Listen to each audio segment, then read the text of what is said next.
Good morning students. बेटा अब हम डिस्कस करेंगे अपने main chapter main topics that is electrochemistry.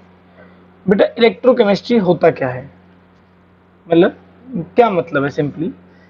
Actually इस चैप्टर के अंदर हम डिस्कस करने वाले हैं कि कैसे इलेक्ट्रिकल एनर्जी केमिकल एनर्जी में चेंज होने वाली है और कैसे केमिकल एनर्जी इलेक्ट्रिकल एनर्जी में चेंज होने वाली है। क्या मतलब है, इस चैप्टर के अंदर हम डिस्कस करने वाले हैं कि आप केमिकल एनर्जी को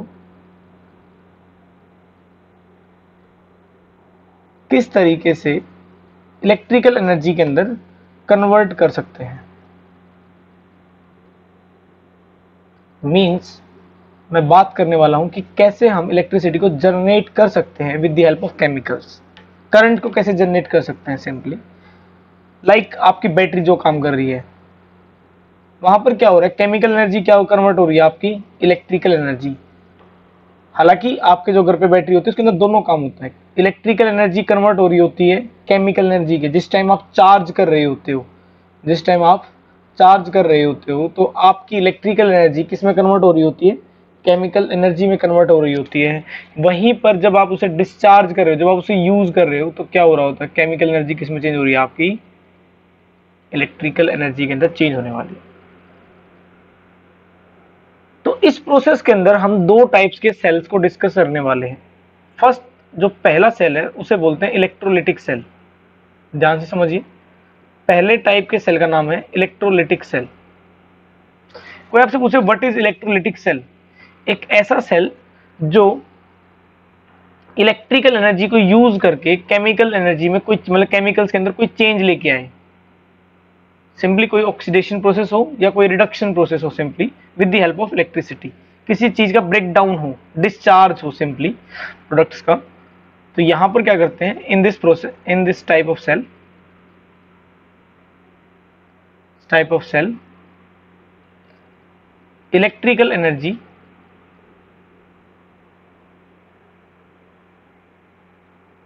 changes into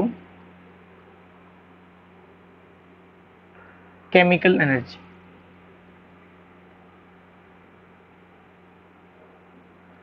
जो सेकंड टाइप का सेल है बेटा उसे बोलते हैं हम गैल्वेनिक सेल, या इसे हम वोल्टेइक सेल भी बोलते हैं,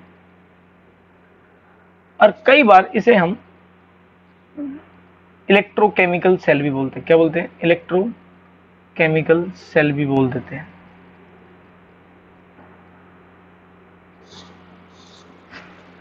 आगे चलते हैं, इस टाइप के सेल के अंदर क्या हो रहा था बेटा आपका, in this type of cell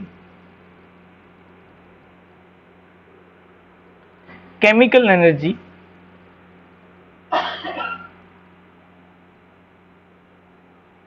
changes into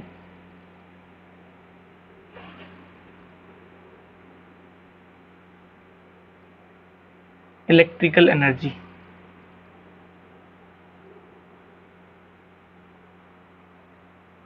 इस टाइप के सेल के अंदर बेटा आपका सिंपली एक सिंगल कंटेनर होता है जिसके अंदर आपकी दो इलेक्ट्रोड्स होती हैं।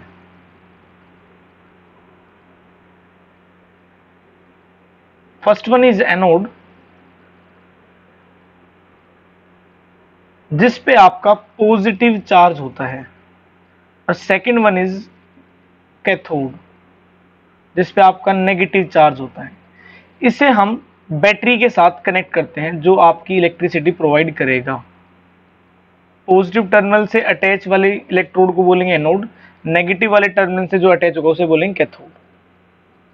अपनी जिंदगी में एक बात ध्यान रखना बेटा, कैथोड नेगेटिव होता है इलेक्ट्रोलिटिक सेल के दौरान, लेकिन कैथोड पे हमेशा रिडक्शन प्रोसेस होगा, हमेशा रिडक्शन प्रोसेस होगा, और वहीं पे एनोड पे हमेशा ऑक्सीडेशन होगा।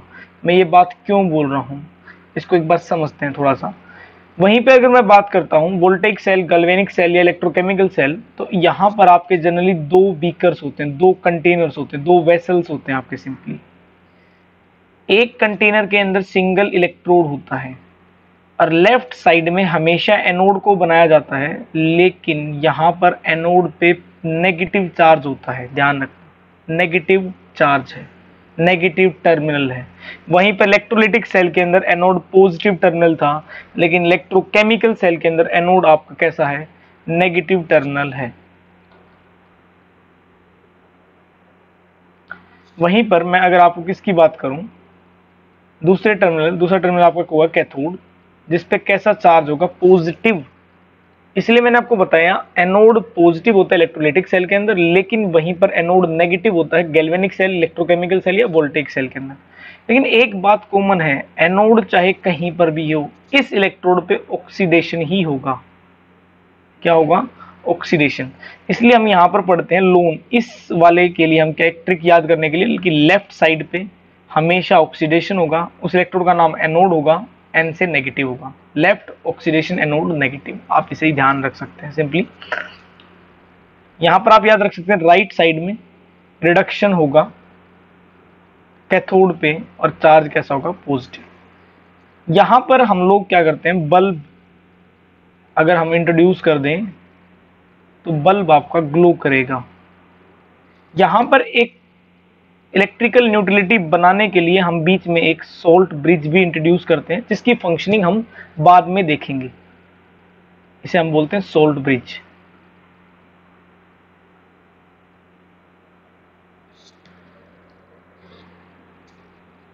ओके बेटा, इसके अंदर हम अपना इलेक्ट्रोलाइट इंट्रोड्यूस कर देंगे। अब बात करते हैं अपने टॉपिक की तरफ। आपको कुछ इस टाइप के दोनों सेल रियल लाइफ में कुछ इस तरीके से देखने को मिलेंगे।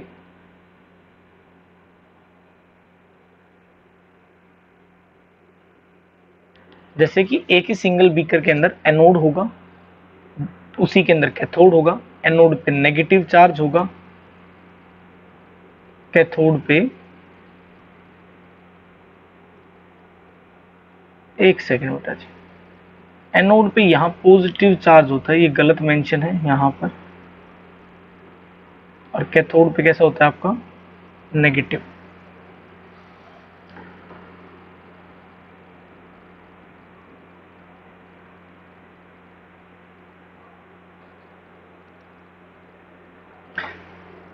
तो बेटा देखते हैं कि difference between electrolytic cell and electrochemical cell.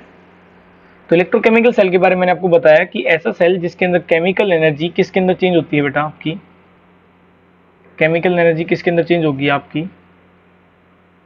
Electrical energy में चेंज होगी। वहीं पे इलेक्ट्रोलिटिक सेल के अंदर आपकी इलेक्ट्रिकल एनर्जी किस में चेंज होगी, आपकी केमिकल एनर्जी में चेंज होगी।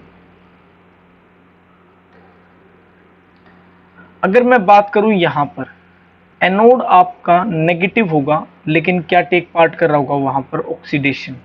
कैथोड कैसा होगा, पॉजिटिव, लेकिन क्या क्या होगा, कौन सा प्रोसेस होगा वहां पे, रिडक्शन। वहीं पर इसके अंदर इसका जस्ट उल्टा होगा, टर्मिनल पे चार्ज यहाँ पर पॉजिटिव है आपका एनोड पे, कैथोड पे आपका नेगेटिव होगा। हाँ, प्रोसेस हमेशा सेम रहेगा, एनोड चाहे इलेक्ट्रोलिटिक सेल के अंदर हो चाहे इलेक्ट्रोकेमिकल सेल के अंदर हो, होगा हमेशा आपका सेम। क्या, एनोड पे हमेशा ऑक्सीडेशन ही होगा।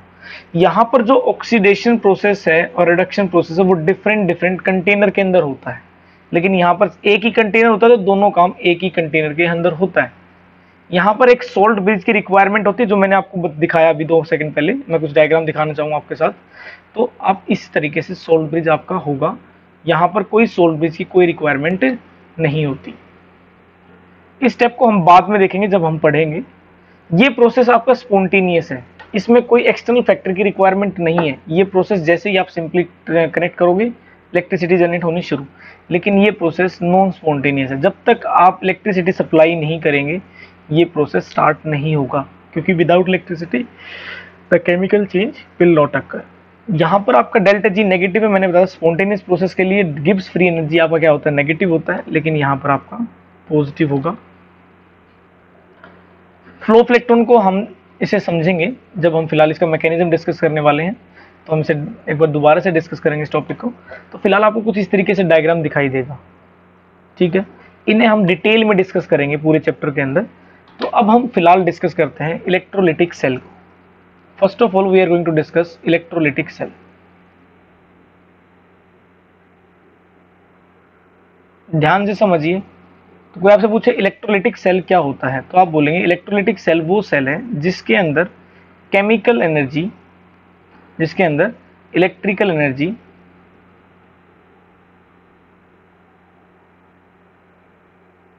की हेल्प से हम कोई केमिकल चेंज लेकर आते हैं। ठीक है बेटा, अब आगे चलते हैं। क्या मतलब होता है, क्या होता है एक्चुअली इसके अंदर, मैं आपको ध्यान से सुनेंगे। हम यहां पर एक इलेक्ट्रोड लेते हैं।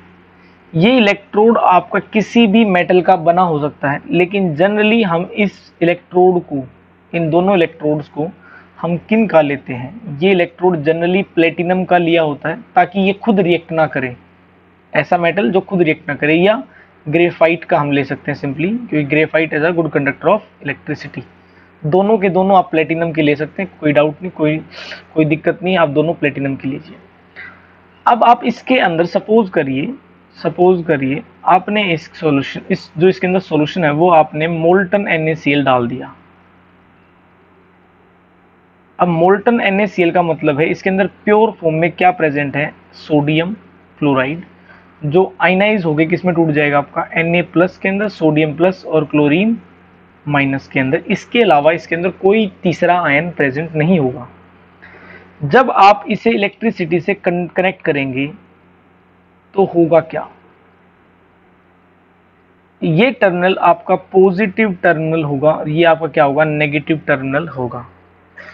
अब आपको क्या पता है, इस सॉल्यूशन के अंदर सोडियम प्लस भी बहुत सारे हैं, Cl माइनस भी बहुत सारे आयन है, सोडियम प्लस भी है और Cl माइनस भी है।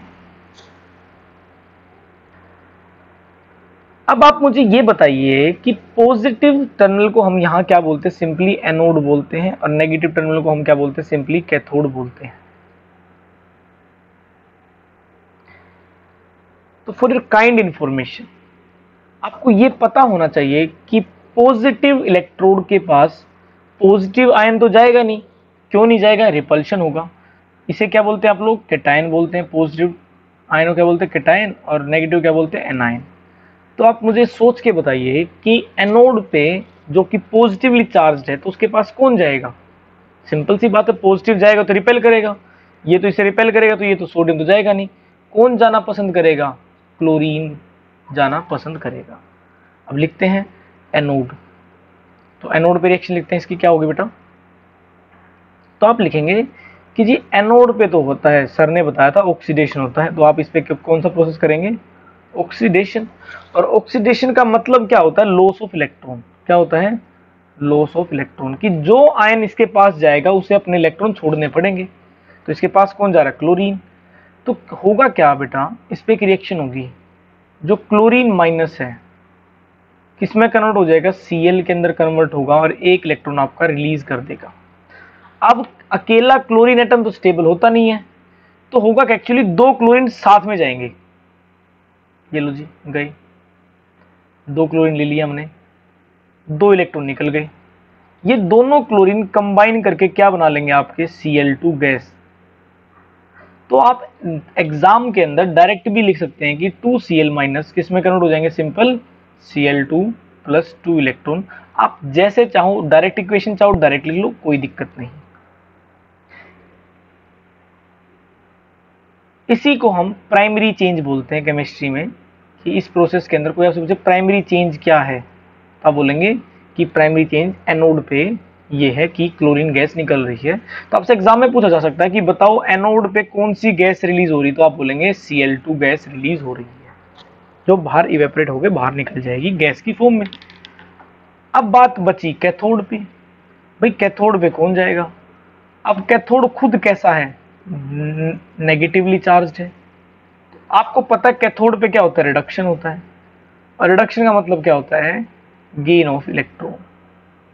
क्या होता है, गेन ऑफ इलेक्ट्रॉन होता है। तो अब नेगेटिव के पास कौन सा आयन जाएगा, भाई नेगेटिव के पास नेगेटिव जाएगा तो रिपेल करेगा, तो कौन जाना पसंद करेगा, कैटायन। और कैटायन क्या है, सोडियम, सोडियम जाएगा, तो सोडियम गया। अब सोडियम को क्या चाहिए, रिडक्शन करने के लिए मतलब इलेक्ट्रॉन चाहिए। अब ये इलेक्ट्रॉन कहां से आएंगे, अब आप सोचिए ना, होगा क्या, यहाँ से क्या ट्रेवल कर रहे होंगे, इलेक्ट्रॉन्स ट्रेवल कर रहे हैं, इसके पास क्या है, बहुत सारे, इस इलेक्ट्रोड पे क्या है, नेगेटिव चार्ज, मतलब किस वजह से है, इलेक्ट्रॉन बहुत सारे। तो सोडियम क्या करेगा, किसी एक इलेक्ट्रॉन को एक्सेप्ट करेगा और क्या बन जाएगा आपका, सोडियम सॉलिड में कन्वर्ट हो जाएगा। और सोडियम एक्चुअली यहाँ डिपॉजिट हो जाएगा, इस इलेक्ट्रोड पे डिपॉजिट होगा, धीरे धीरे धीरे धीरे धीरे धीरे करके इस इलेक्ट्रोड पे डिपॉजिट होता जाएगा। और एक समय ऐसा आएगा कि ये जो इलेक्ट्रोड होगी ये बहुत ज़्यादा थिक हो जाएगी। रीजन बीइंग, क्योंकि इसके ऊपर क्या डिपॉजिट हो रहा है, सोडियम डिपॉजिट हो रहा है। लेकिन आपको एक बात पता होनी चाहिए कि जितना इलेक्ट्रॉन का लॉस हो रहा है उतना ही गेन होगा। तो सिंपली हम इसको बैलेंस रिएक्शन दिखाने के लिए दो सोडियम इस तरीके से बैलेंस करके दिखा सकते हैं। ये आपका प्राइमरी चेंज होगा, आपका ये आपका प्राइमरी चेंज होगा किसके अंदर, किसके पास, this will be your primary change on cathode. अब चलते हैं आगे। तो अब आपसे पूछे इलेक्ट्रोलिसिस के अंदर किया क्या हमने इलेक्ट्रिसिटी पास करके किसी सॉल्यूशन, मतलब किसी सब्सटेंस को हमने डिसोशिएट कर दिया, तोड़ दिया बीच में से। तो कोई आपसे पूछे what is primary change, exam में आता है व्हाट इज प्राइमरी चेंज, बताइए आपने इलेक्ट्रोलिसिस करी NaCl की, तो बताइए प्राइमरी चेंज क्या मिला। तो आप बोलेंगे कि the conversion of ions into neutral species. आपने क्या किया, जो क्लोरीन था आपने किसके अंदर, चार्ज स्पीसीज किसके अंदर कन्वर्ट कर दिया, आपने क्लोरीन के अंदर। वही सोडियम प्लस था, किसके अंदर कन्वर्ट कर दिया आपने, सोडियम सॉलिड के अंदर। जब आप उसे उसकी न्यूट्रल स्पीसीज के अंदर किसी रिस्पेक्टिव इलेक्ट्रोड के पास, अब आपको पता सोडियम किसके पास गया था, आपका कैथोड के पास गया था रिडक्शन होने के बाद, क्लोरीन किसके पास गया था, एनोड के पास ऑक्सीडेशन होने के बाद। तो सिंपली आप इसे बोल सकते। सेकेंडरी चेंज जनरली जो फाइनली प्रोडक्ट आपको उस कंटेनर के अंदर मिलता है, जैसे इसके अंदर कंटेनर के अंदर कुछ बचेगा ही नहीं, क्लोरीन बाहर निकल जाएगी, सोडियम डिपॉजिट हो जाएगा। तो सिंपली हम डायरेक्ट बोल सकते हैं कुछ ऐसा कलेक्ट नहीं होगा, सिंपली आप क्लोरीन को ही बोल सकते हैं कुछ अगर कलेक्ट होता है तो, बाकी सेकेंडरी चेंज यहाँ पर नहीं है। अब बात यहां खत्म नहीं होती, बात शुरू होती है कैसे, एक बार डिस्कस करते हैं इसे।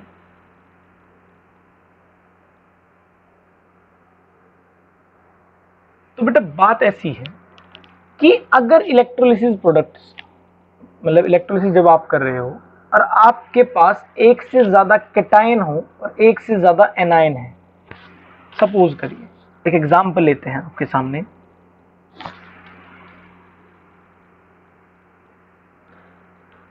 जैसे कि मैंने बोला कि आपने क्या लिया, आपने सपोज करो कॉपर सल्फेट ले लिया और क्या लिया, एक्वस कॉपर सल्फेट लिया। क्या लिया आपने, एक्वस कॉपर सल्फेट ले लिया। सपोज करो आपने क्या ले लिया, एक्वस कॉपर सल्फेट लिया। और आपसे पूछा जाए कि बताइए इलेक्ट्रोलिसिस के दौरान आपको क्या मिलेगा, आपको इलेक्ट्रोलिसिस के दौरान क्या मिलेगा।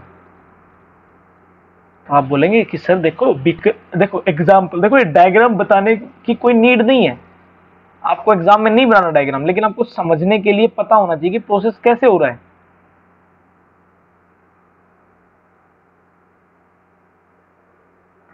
आपने क्या किया, इसको बैटरी से कनेक्ट किया, पॉजिटिव टर्मिनल हमें, देखो जनरली ये साइंटिफिकली मतलब एक स्टैंडर्ड की हमें हमेशा लेफ्ट की तरफ एनोड ही बनाना चाहिए, बाकी कुछ होगा रियल लाइफ में कोई ऐसा फर्क नहीं होगा।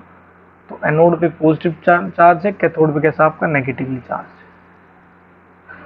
अब आपको बोला गया है कि सर इसके अंदर है एक्वस कॉपर सल्फेट। अब आपको पता होना चाहिए एक्वस कॉपर सल्फेट का क्या मतलब है यहाँ पर।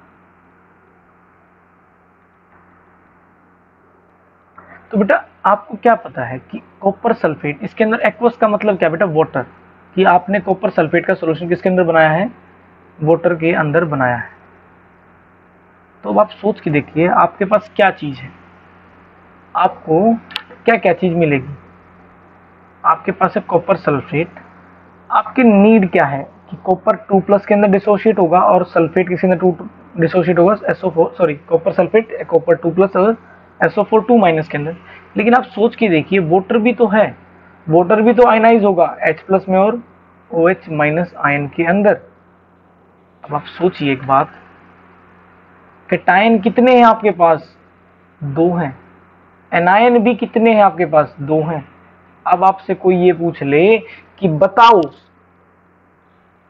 कि एनोड के पास कौन सा एनायन जाएगा, अब एनोड के पास कंपटीशन होगा किस किस के बीच में, सपोज करिए सोल्यूशन के अंदर क्या है SO4 2- और क्या है OH-, इन दोनों आयंस के बीच में कंपटीशन होगा यहाँ पर। या सिंपली हम ये कह सकते हैं कि वाटर के बीच में कंपटीशन होगा कि वाटर जाएगा या SO4 2-, क्योंकि आपको पता होना चाहिए बेटा वाटर का भी रिडक्शन हो सकता है और वाटर का ऑक्सीडेशन भी हो सकता है, डिफरेंट डिफरेंट प्रोडक्ट्स बनते हैं। तो इसको समझने के लिए हम अपने टॉपिक पे आते हैं। हमें दो चीजों के बारे में पता होना चाहिए, कैथोड पे कौन जाएगा, तो आप बोलेंगे कैथोड के पास, अच्छा मुझे एक बात बताइए, कैथोड पे होता क्या है रिडक्शन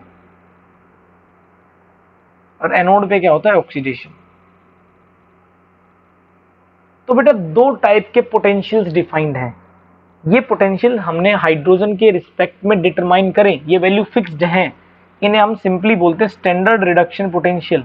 हमारे पास जो वैल्यूज दी जाती हैं वो किसकी दी जाती है, स्टैंडर्ड रिडक्शन पोटेंशियल की। अब ये स्टैंडर्ड रिडक्शन पोटेंशियल होता क्या है समझते हैं।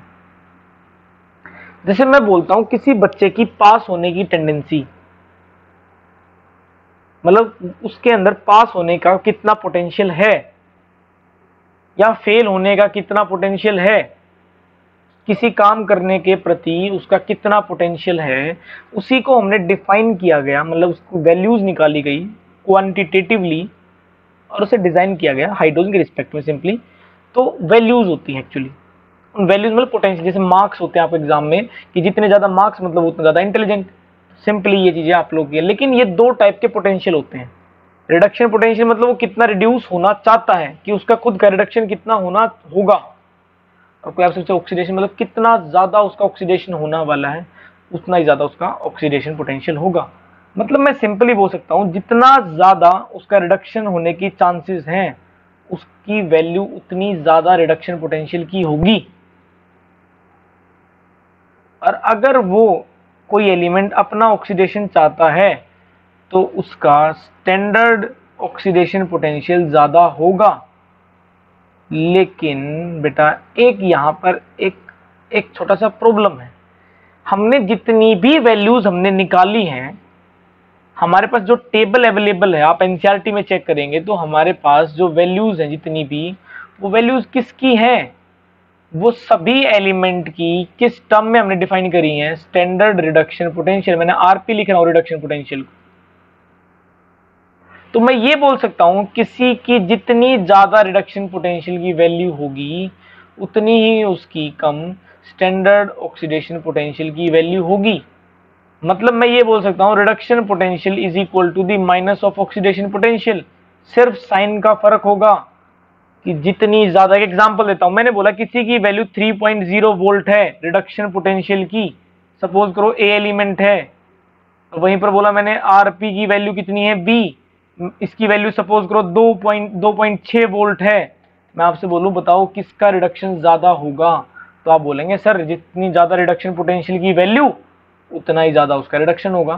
तो यहाँ पर ए का रिडक्शन ज्यादा आसानी से होगा बी के रिस्पेक्ट में। और वहीं पर मैं आपसे बोलूं कि बताओ कि भाई ऑक्सीडेशन किसका होगा, तो आपको क्या पता है जितनी कम वैल्यू रिडक्शन पोटेंशियल की है, देखो जी रिडक्शन पोटेंशियल 2 पॉइंट, जितनी कम वैल्यू होगी उतनी ज्यादा इसकी क्या होगी ऑक्सीडेशन। नहीं समझ में आया सर कैसे, देखो इसको देखते हैं एक बार। अगर मान लो मुझे अगर इसी को टर्म को डिफाइन करना हो रिडक्शन को ऑक्सीडेशन के अंदर, तो हम क्या बोलेंगे सिंपली ई रिडक्शन पोटेंशियल की जो वैल्यू होगी ए की वो क्या हो जाएगी आपकी माइनस ऑफ, या simply minus of E reduction potential of oxidation potential of A. मतलब ये वैल्यू कितनी हो जाएगी आपकी -3.0 वोल्ट। और वहीं पर आपकी RP negative of B EOP किसके बराबर हो जाएगी बेटा आपकी -2.6 वोल्ट। अब आप मुझे बताइए बिगर वैल्यू कौन सी है, ये लार्जर वैल्यू है, नेगेटिव में 2.6 बड़ी वैल्यू है, तो इसका ऑक्सीडेशन पोटेंशियल ज्यादा है। आप चेक करिए, आप कैसे भी सोचिए, वैल्यू को रिवर्स करके सोचिए या वैसे देख लीजिए कि जितना ज्यादा रिडक्शन पोटेंशियल उतनी कम क्या होगी उसकी ऑक्सीडेशन पोटेंशियल। क्या मतलब है इसे देखते हैं एक बार। देखो बेटा ये आपकी एक टेबल दी गई है किनकी, रिडक्शन पोटेंशियल। जैसे एग्जांपल देखो सबसे ज्यादा रिडक्शन, देखो ये जितनी भी टेबल है, जितना भी रिकॉर्ड आपके पास है, जितना भी डाटा आपके पास है, सिंपली वो किसका है आपका रिडक्शन पोटेंशियल। मैंने देखो गेन ऑफ इलेक्ट्रॉन हो रहा है, गेन ऑफ इलेक्ट्रॉन क्या होता है आपका सिंपली रिडक्शन होता है। हमने क्या देखा फ्लोरीन कि जो रिडक्शन पोटेंशियल की वैल्यू है वो हाईएस्ट है। ई नॉट वैल्यू ऑफ आरपी कितनी हो जाएगी बेटा, इसकी 2.87 वैल्यू दी गई है। मतलब पूरे पीरियोडिक टेबल के अंदर सबसे ज्यादा रिडक्शन फ्लोरीन का होने वाला है।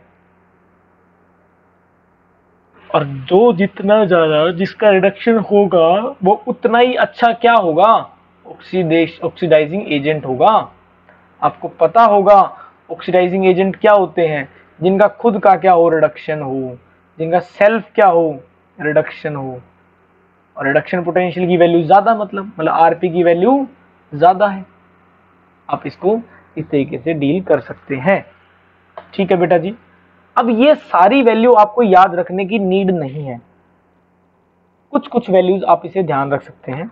मैंने एक छोटी सी टेबल में से डिनोट किया, जैसे लिथियम है, सबसे कम रिडक्शन पोटेंशियल इसी का है। आप चेक करना चाहें तो रिडक्शन पोटेंशियल की लिथियम की वैल्यू नेगेटिव के अंदर होती है, -3.05 रिडक्शन पोटेंशियल, सबसे कम रिडक्शन पोटेंशियल की वैल्यू है। मतलब ये रिड्यूस नहीं होना चाहता, बल्कि ये क्या होना चाहता है, ऑक्सीडेशन होना चाहता है, कि मैं किसी तरीके से इलेक्ट्रॉन लॉस कर दूं। क्या मतलब बेटा इसका, देखो लिथियम प्लस अगर एक इलेक्ट्रॉन लॉस करेगा तो क्या बनाएगा, सॉरी लिथियम प्लस एक इलेक्ट्रॉन एक्सेप्ट करेगा तो क्या बनाएगा, लिथियम सॉलिड, जिसकी वैल्यू कितनी है, ई नोट की वैल्यू कितनी है, -3.05।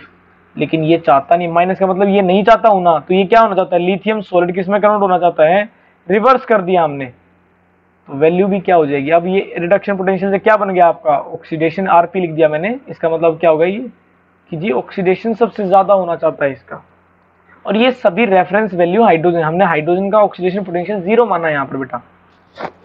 तो कुछ इस तरीके से आप ध्यान रख सकते हैं। एक बड़ी इंटरेस्टिंग बात जो आपको ध्यान रखनी है, अगर किसी केस में आपको वाटर का रिडक्शन करना पड़े, रिडक्शन मतलब गेन ऑफ इलेक्ट्रॉन, तो रिडक्शन जब वाटर का होगा तो क्या निकलेगी, आपकी हाइड्रोजन गैस निकलेगी। इस बात को ध्यान रखेंगे, और 2 OH- निकलेंगे। और अगर वाटर का ऑक्सीडेशन होता है तो क्या निकलेगी, आपके O2 निकलेगा। ध्यान रखना, ये बैलेंस के हिसाब से मैंने लिख रखी है, तो इसे ध्यान रखेंगे। तो अब बात करते हैं क्या, अब डिस्कस करते हैं क्या, अब कि सर होने वाला क्या है। आपसे सबसे पहले पूछा जाए, बताओ जी एनोड पे क्या होगा। अब आपको पता है एनोड पे कौन सा आयन जाएगा, एनायन जाएगा। क्यों जाएगा, क्योंकि एनोड खुद कैसा है, पॉजिटिव टर्मिनल है, तो एनायन क्यों, नेगेटिव क्यों, अट्रैक्ट कर लेगा एक दूसरे को। और एनोड पे जाने की कंडीशन है, एनोड पे होता क्या है आपका, ऑक्सीडेशन। अब आप मुझे बताइए ऑक्सीडेशन किन किन का हो सकता है, एनायन का। और एनायन हमारे पास क्या है, एक तो SO4 2- है, और एक कौन सा हमारे पास OH- है। अब आपको ऑक्सीडेशन चेक करना है, मतलब आप चेक करो ऑक्सीडेशन पोटेंशियल की वैल्यू, जिसकी ज्यादा ऑक्सीडेशन पोटेंशियल की वैल्यू, वो क्या हो जाएगा आपका, ऑक्सीडाइज। अगर सल्फेट की वैल्यू ज्यादा तो सल्फेट का ऑक्सीडेशन, OH की वैल्यू ज्यादा तो OH का ऑक्सीडेशन। अब आप बोलोगे सर क्या वैल्यूज याद रखनी, नहीं, या वो कुछ सिंपल आयंस का आपको पता होना चाहिए कि सल्फेट, अच्छा ऑक्सीडेशन पोटेंशियल ज्यादा, या आप क्या बोल सकते हो, जिसकी रिडक्शन पोटेंशियल की वैल्यू क्या हो, कम हो। एक ही बात है कि ऑक्सीडेशन होना है तो ऑक्सीडेशन पोटेंशियल की वैल्यू चेक करो ज्यादा हो, या क्या चेक करो, जिसकी रिडक्शन पोटेंशियल की वैल्यू कम हो। अब हमें बाय डिफॉल्ट वैल्यूज किसकी दी जाती हैं, रिडक्शन पोटेंशियल की। तो आप ये देखो कि रिडक्शन पोटेंशियल की वैल्यू किसके लिए कम है। अब मैं आपको बता रहा हूं सल्फेट और OH- में, जो ध्यान सुनना, सल्फेट और OH- में ऑक्सीडेशन पोटेंशियल ज्यादा है OH- का। ऑक्सीडेशन पोटेंशियल बोल रहा हूं बेटा, ध्यान सुनना, मैं ऑक्सीडेशन पोटेंशियल की वैल्यू बता रहा हूं। तो आप बोलेंगे सर सल्फेट नहीं जाएगा, कौन जाएगा, OH-। क्या जाएगा, OH-। तो आप लिखेंगे क्या, ये देखो जी OH-। अब ऑक्सीडेशन का मतलब क्या है, लॉस ऑफ इलेक्ट्रॉन, क्या है, लॉस ऑफ इलेक्ट्रॉन, तो OH- जाएगा इसके पास, और क्या निकलेगा, OH+1 इलेक्ट्रॉन। अब खाली OH स्टेबल नहीं होता तो कितने OH जाएंगे, 2, और कितने हो जाएंगे, 2। अब 2 OH मिलके O2 निकलेगा बाहर, और क्या बन जाएगा आपका,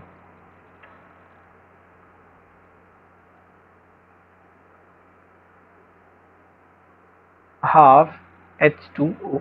सिंपली आप इसे ये बोल सकते हैं, या हाफ O2।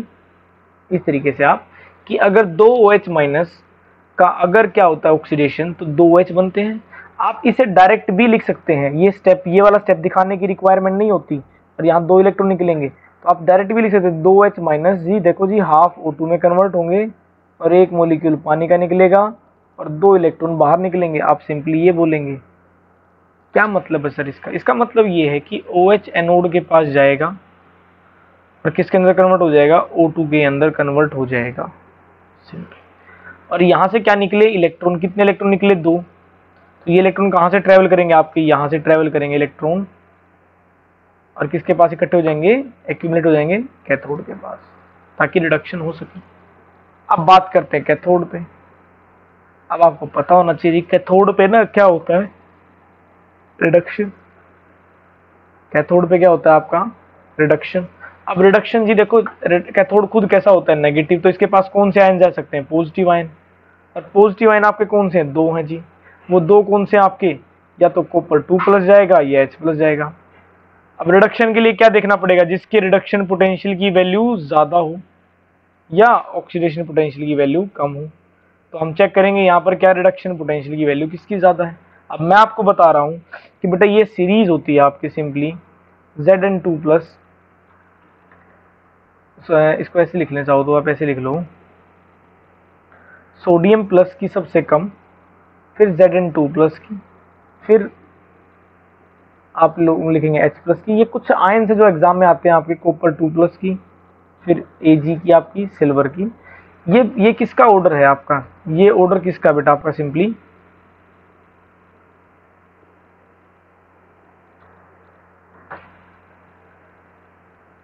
ये सिंपली आपका है ऑर्डर ऑफ रिडक्शन पोटेंशियल का ऑर्डर है।